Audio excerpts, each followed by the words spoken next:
कोल्हापूर शहराला पाणी पुरवठा करणाऱ्या धरणांच्या पाणीसाठ्यात यावर्षी कमालीची घट झालेली आहे आणि त्यामुळे कोल्हापूरकरांना होणाऱ्या पाणी पुरवठ्यामध्ये देखील कपात करण्याची वेळ आहे ती आलेली आहे। मी आता आहे कोल्हापुरातील शिंगणापूर बंधाऱ्याच्या ठिकाणी आणि इथली दृश्य आपण बघू शकतो की पंचगंगा नदीचं हे पाणी किती मोठ्या प्रमाणावर कमी झालेलं आहे आणि त्यामुळे महापालिकेकडून या शिंगणापूर बंधाऱ्याच्या ठिकाणी जे काही बर्गे आहेत ते दुरुस्त करून पुन्हा बसवण्याचं काम एका बाजूला सुरू आहे।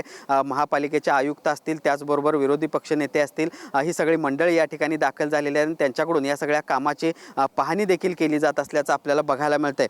त्यामुळं आता सध्या कोल्हापूर शहराला एक दिवस आड पाणी पुरवठा करण्याची वेळ आहे ती आलेली आहे। दुसरीकडे जर आपण बघितलं तर शिंगणापूर बंधाऱ्याच्या ठिकाणी जो काही पंपिंग स्टेशन आहे त्या पंपिंग स्टेशनच्या ठिकाणी पाणी साठा किती मोठ्या प्रमाणात कमी झालेला आहे ते आपल्याला बघायला मिळेल। इंटेक वेल जे आहे त्याच्या खाली हे सगळं पाणी गेलेलं आहे आणि त्यामुळं या पंपिंग स्टेशनमध्ये जाणारं पाणी जे आहे ते पूर्णपणे थांबलेलं आहे। सध्या या सगळ्या शिंगणापूर बंधाऱ्याचे बर्गे बसवण्याचं काम सुरू आहे आणि ते बर्गे बसवल्यानंतर पुन्हा एकदा पाण्याची पातळी वाढेल आणि त्यानंतर मग सगळा पाणीपुरवठा सुरळीत होईल अशा पद्धतीचा अंदाज आहे तो व्यक्त केला जातोय। मात्र सध्या जी कोल्हापुरातील परिस्थिती आपण बघतोय, या शिंगणापूर पंपिंग स्टेशनच्या ठिकाणी जो काही इंटेक वेल आहे त्याच्याही खाली पाणी गेलेलं आहे आणि त्यामुळे सध्या या सगळ्या पंपिंग स्टेशनवरून कोल्हापूर शहराला होणारा पाणीपुरवठा देखील थांबलेला आहे आणि अशाच पद्धतीची परिस्थिती बालिंगा पंपिंग स्टेशन असेल किंवा इतर पंपिंग स्टेशनच्या ठिकाणी देखील आपल्याला बघायला मिळते। आणि त्यामुळे एकूणच जर आपण बघितलं तर पाणीदार जिल्हा म्हणून खरं तर कोल्हापूरची ओळख आहे। मात्र कोल्हापूर शहराला सध्या एक दिवस आड पाणी पुरवठा करण्याची वेळ आहे ती आलेली आहे। जर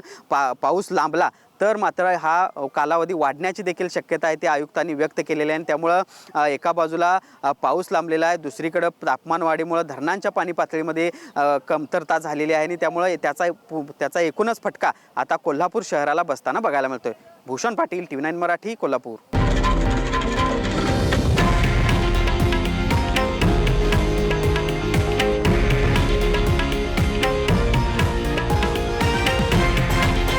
हे आहे देशातील नंबर 1 न्यूज नेटवर्क आणि आपण पाहत आहात TV9 मराठी, एकमेव।